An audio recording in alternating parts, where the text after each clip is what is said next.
Today we're talking X-Men movies. Just in time for Deadpool and Wolverine. Stay tuned to find out. Hello and welcome to Couple Chat. Where we Parents. discuss topics for you. Parents. I'm Matt. I'm Jackie. Let's chat. I don't know how you feel or how you were raised, but X-Men was a staple in my household. Mm-hmm.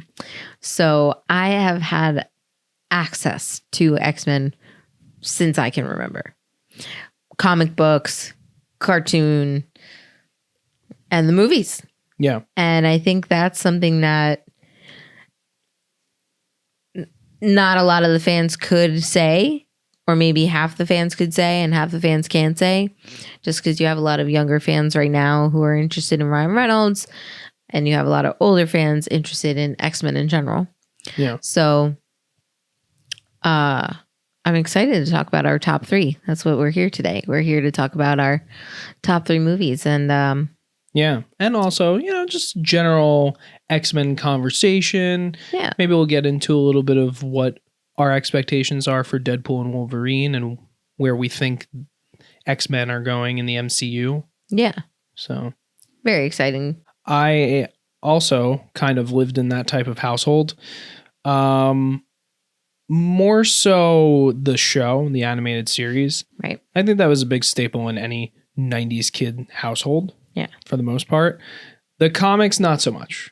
My brother read comics a little bit, but he read DC. So I was really into Batman and a little bit of Justice League when I was older. I really like those shows too. Yeah. Batman the Animated Series was my favorite. Not really X-Men. Yeah. I liked X-Men, but not like Batman. Right. And then I watched all those spin-offs. Right. But now I'm a huge X-Men fan. And that probably is more so because of the movies. Right. And I remember I said this to you when we were marathoning, because we've now finished all the movies. Yeah. Except the Deadpool and Deadpool 2. We're going to rewatch those this week before the new ones come out. But my experience with the first X-Men, I went to the movies with my mom. It was her and I. We went to see it. And yeah, I remember that. It was awesome. It was like world changing, which I'm sure it was for you too. Oh, yeah. But yeah, I mean, to like get right into it, do you want to go into what your top three are, and then I'll tell you mine, and then we can kind of offshoot from there? Sure. So I think my number three pick would be Days of Future Past. Interesting. Because I really liked the story. I really liked how they kind of, you always saw it there. You always saw Eric and Charles going head to head with each other and trying to figure things out, but you never really knew Raven's side of it all. Yeah. So it was nice, or Mystique, if y'all haven't seen it, which is weird. But for Mystique's side of it, it was an interesting little triangle there, because it had nothing to do with like an actual physical romantic relationship. So for me, that was nice to see that it wasn't about, oh, I love her. Oh, no, I love her. Well, but in a way, Magneto, yes. I don't know. It's funny because like it's like this father-daughter thing. And I think that, I think it kind of is a little bit. I don't know if it's that. A little bit. Maybe. He's so much older than her. That's the thing. I think, she has a lot of daddy issues. So they wanted to throw that in there. I mean, look at what happens in First Class. Yeah, true. But, then they have the whole Charles and Raven, like their brother-sister relationship, Yeah. So. But yeah, I really like that movie a lot. Yeah. I mean, it did something that Marvel, the MCU side of things, was just kind of starting to dabble in, which was bringing big casts together. Right. I feel like Days of Future Past was the first movie to really do that, because I think it was 2014 at that time. They had Avengers, and then I think Age of Ultron was either just coming out or just out as well. But that's taking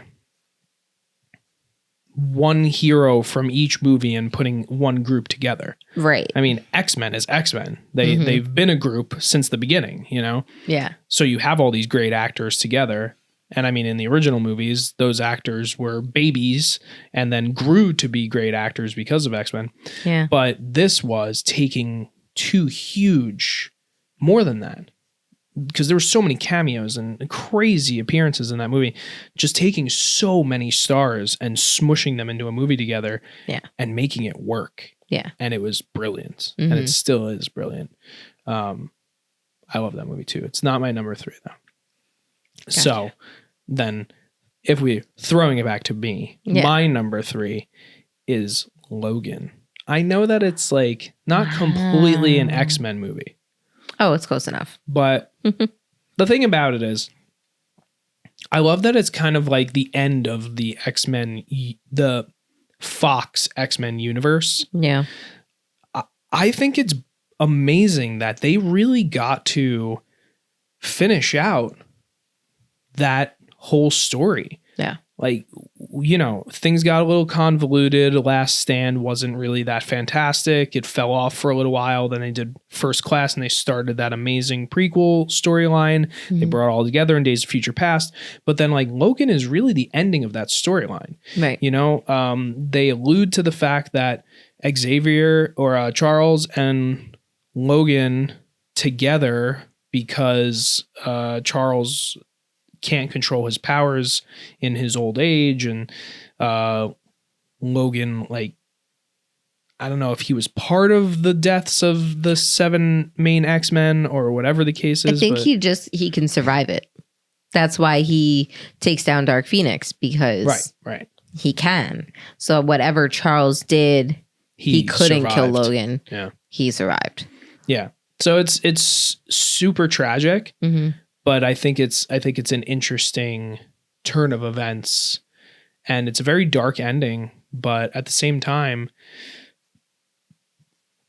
it's a really well-made movie. Yeah. Like, Hugh Jackman's fantastic in pretty much most of the X-Men movies. I mean, we watched for the first time Wolverine Origins. Yeah. And man, it's a stain on this whole entire series. Yeah. But we finally watched it.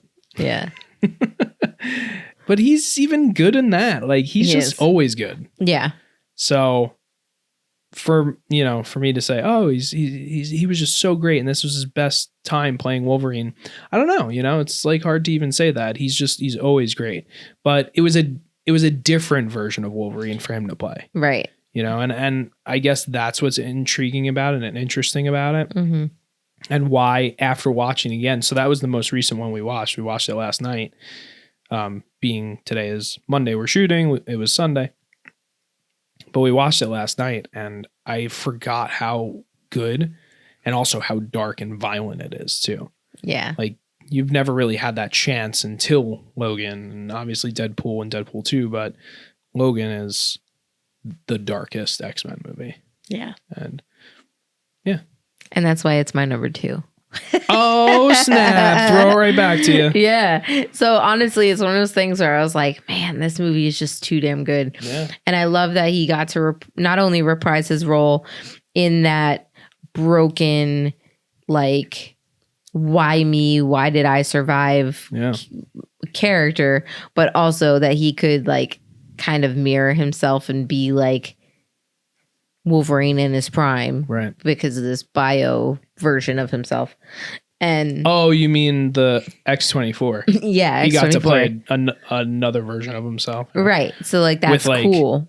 Nose makeup. Did you notice that there's like a nose prosthetic they put on him? What? Yeah, I don't know. If you look at it, he looks different, and it's the nose. He's younger. No, well, they take all the makeup off. Well, yeah, because he's wearing makeup as Logan. Well, yeah, because he's not really that old. I know that, but that's what I mean. Like, I don't think I noticed the prosthetic. Yeah, they put something on there. Weird. Either way, Well, that's cool that you moved it to your number 2. After Yeah, that was my number rewatching 2. Yeah. Well, then let's throw it all back. My number 2 is Days of Future Past. Whoa. Bow, bow, bow, bow. It's like we have similar minds or something. Yeah. We've already kind of discussed this just because we were, going back and forth while we were watching movies. Like, oh, well, this one was always my favorite, or oh, well, that one is. Right. So we kind of already know our number ones, I feel like. Oh, yeah. Unless maybe that's changed. But yeah, I don't know. I think that these 2 movies especially are just like top notch. It's the pinnacle of the Fox X-Men movies. And to be completely honest, I don't know what they're going to do in the MCU. And this is why I mentioned in the beginning, I wanted to get into Deadpool and Wolverine a little bit and what our expectations are before we get to our number ones. Because I think our number ones are far removed from what's going to happen, possibly. I mean, who knows? But anyway, I have a feeling that Deadpool and Wolverine will touch upon other characters and other storylines within the X-Men universe because this is their opportunity. I mean, the TVA's in it. Right. Deadpool is a fourth wall breaking character. Always.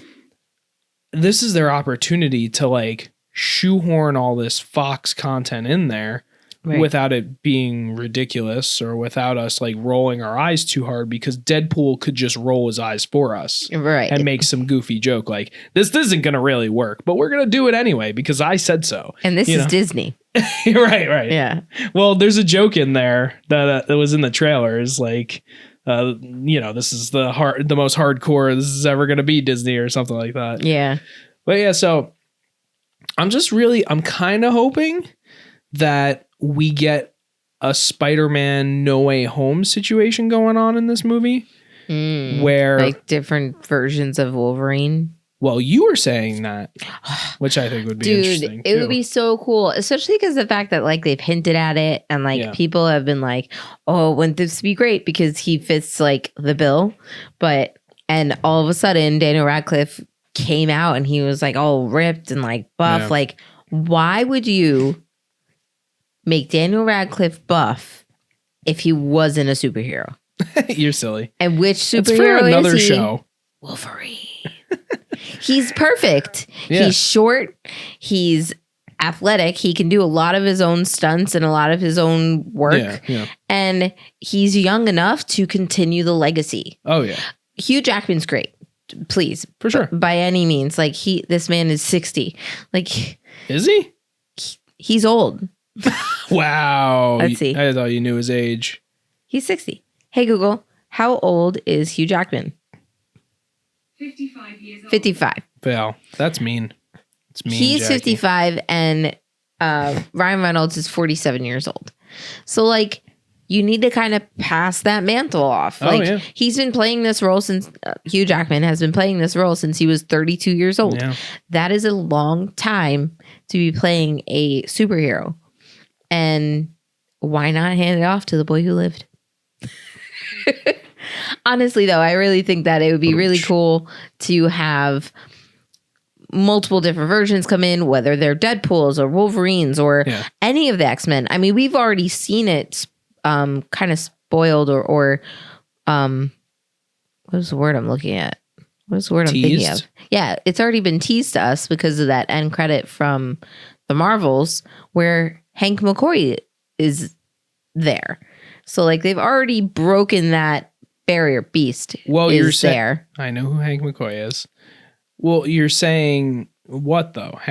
She's in an alternate universe where there are mutants. Whose universe is she in? And whose Hank is that? Yeah, but obviously, if there's mutants and there's X-Men, Wolverine's there. Right. No, I'm just saying, like, I'm just very excited to kind of see. Who was that? That was Kelsey Grammer. No. I'm saying, so that was the end of the Marvels. That was Monica Rambeau. Right. Fell into that timeline or whatever. Yeah, she went through a time that a time warp. Whatever that ripping time was. Let's do the time warp. No. Put your hands on your hips and pull your knees in tight. Yeah, I mean, they've been setting it up for a little while now that the X-Men are in the MCU, because I mean, all the way back to Multiverse of Madness, Right. Patrick Stewart reprised his role as Xavier. as Dr. X, Professor X, and he had an interesting role to play in that. But then now in the Marvels, and obviously Deadpool and Wolverine is, I think, going to just full throttle. This is it. Yeah, I think so too. I think they're going to pull out all the stops just to kind of like put it into the fold and just let it, move on. But I'm not even just talking about different versions of Wolverine. And, like maybe we'll see different versions of actual Hugh Jackman. And yeah, I mean, that would be so amazing if they revealed who's really playing Wolverine in the MCU now. Mm-hmm. It's hard to say what exactly is going to happen, but I'm saying it would be interesting to see other X-Men too. Oh, yeah. Like Fox X-Men, just kind of closing out all that. Again, passing off the mantle, because they don't just have to pass off the Wolverine mantle, they have to pass off the X-Men mantle. Right. So it'd be cool to see. Yeah. And see all those characters, those actors reprise their roles. And I mean, we already have Kelsey Grammer, like you said. So how is it that like he's like that gap has to be bridged? Right. Like Wolverine and Beast, there's lots of other people in between there. Yeah. That need to be shown. So yeah. Or this could just be a bunch of debauchery and cursing and violence just because it's Deadpool. I mean, yes, but I feel like Kevin Feige especially was like, this is the only way and the opportunity for us to do this.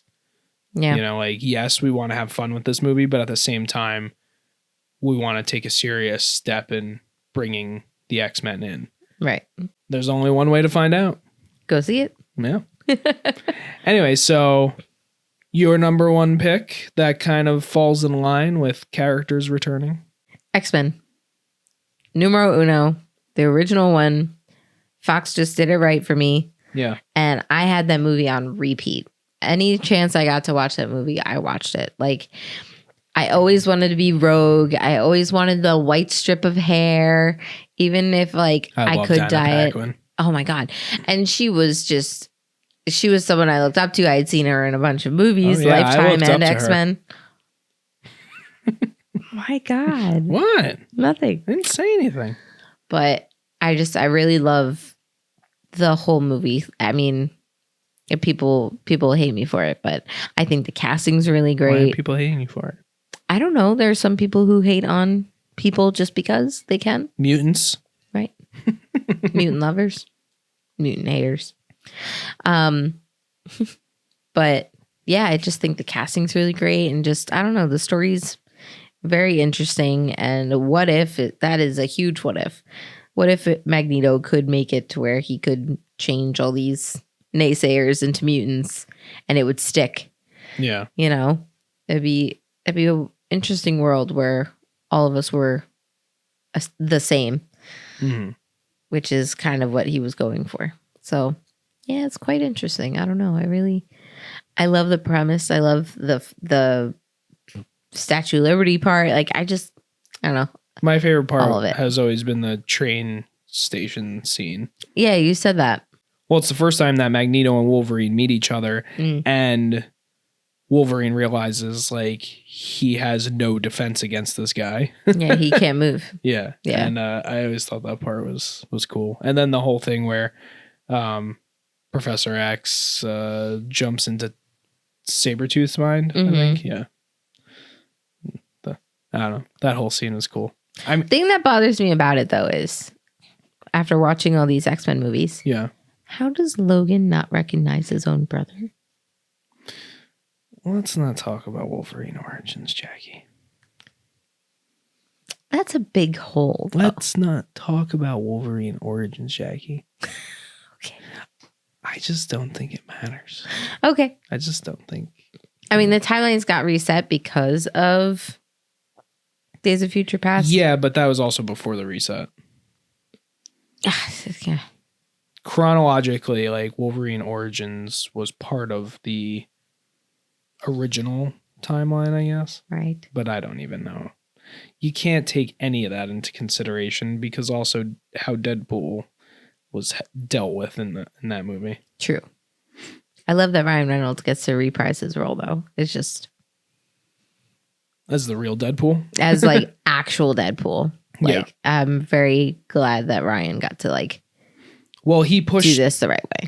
He was the one that pushed for it. Really? Yeah, and Fox didn't want to do it. He kept pushing and pushing, and there was a screen test done that was like leaked to the public, and people were freaking out about it, and they wanted the movie. So that's how it happened. Nice. Thank you, fans. Yeah. See, our voices can be heard. When it comes to capitalism and making money. Ugh. Yes. Anyway. My number one pick is X2. X-Men United. It will always be my number one. I love the first movie and I appreciate it and have that wonderful story of my mom and I going to see it. And I probably did the same thing. I probably had it on repeat just like you did. But X2, just like a good sequel should, raise the bar in every level. Bryan Singer, like you felt the ragtag, like kind of lower budget box office blockbuster in the first movie. Like obviously they had enough money to do what they did, but at the same time, the budget was bigger in the second one. Yeah. That he was able to flesh things out more because he didn't have to rush to create like, a movie to get to the public. Like they took their time with that and they made an amazing film out of it. I love the interweaving storylines. I always prefer Magneto, like riding the lines of good and evil. Yeah. To me, he's just too much evil in the first movie. He's the main villain. I don't like when he's the main villain. Yeah. I think he's just so much more interesting as that gray area character. Sure. And X2 does it perfectly. Yeah. Obviously, Michael Fassbender gives Magneto so much more depth in the later movies. Yeah. Like Apocalypse and Dark Phoenix. Exactly. Yeah. Even though like those movies are pretty panned, rewatching them, I actually enjoyed it. And we never saw Dark Phoenix before this marathon. No. And to be completely honest, I wasn't really that upset with it. No. It was way closer to the source material than Last Stand. And again, the cast is so good in these movies. Yeah. Like, I thought Sophie Turner did a fantastic job. Michael Fassbender's always amazing. James McAvoy's great. Like, Nick Holt even got to do a lot more than he has been in any of the other X-Men movies. Yeah. I don't know why people hated it so much. I'll have to ask your brother because he also hates that movie. Don't know why. We'll have to ask. But anyway, just everything about X2 is just, to me, it's one of those perfect sequels, and it still goes down in history as one of the most successful and greatest like superhero movies ever made. So like if you just look statistically, it's still very high up there. That and Spider-Man 2, which again, same thing. Like the first Spider-Man, great. Spider-Man 2 is way 100 times better. It's just they flesh things out more, and I just felt like it's more about the characters rather than them focusing so much on this like crazy, ridiculous story. Yeah. Having the whole Stryker thing where, he's this hatred of mutants and like wanting to extinguish mutants from the world. It's way more relatable.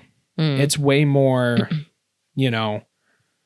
racial inequality and that kind of thing. Yeah.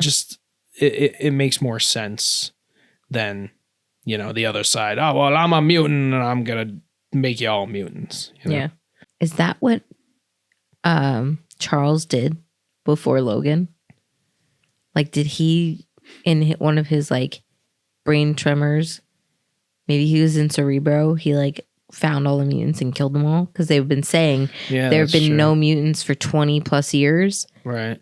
Like, maybe he actually did it. Maybe he was in there just do and then just had a seizure and it located all the mutants and killed them?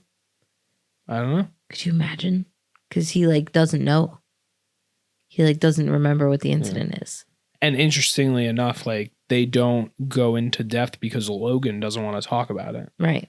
So you don't really get the whole storyline. No. You get dribs and drabs throughout the movie. Yeah. But yeah. Crazy. Yeah. My mind just went that way. I was like, oh my God. Yeah, exactly. But yeah, again, in the last couple of weeks, we were just like, we haven't watched the Fox X-Men movies in a while. And with Deadpool and Wolverine coming out, we know that there's going to be a lot of relation to these movies. Hopefully. Whether it's jokey or not. And I feel like it was just the right time to like see these all again. And I mean, even rewatching Deadpool and Deadpool 2, there's a ton of X-Men jokes. Yeah. So I'd love to, now we're going to watch those. I can't wait to like have those fresh memories of these movies and like laugh our butts off. Wasn't the first one the one where he makes fun of his old Deadpool? No, that's the second one because he travels through time at the end. Right. Yeah, I don't remember. He makes fun of himself in Green Lantern. Oh, well, that's not hard to do. Yeah, so Deadpool and Wolverine comes out this week. If you're lucky enough, they have fan events at AMC on Wednesday. The premiere is happening right now in New York City. And we are seeing it probably on Friday. And yeah. Very exciting. We have to get our yellow and red on. Something. Yeah. We'll figure it out. We always do. Anyway, I'm Matt. I'm Jackie. Here are the Hahns signing out. Thank you so much for listening to Couple Chat. Make sure to subscribe to us on Spotify or YouTube Music. You could even subscribe to our YouTube channel where you could see this episode in video. Thank you to Hahn Films for editing and producing this episode. Let's chat soon.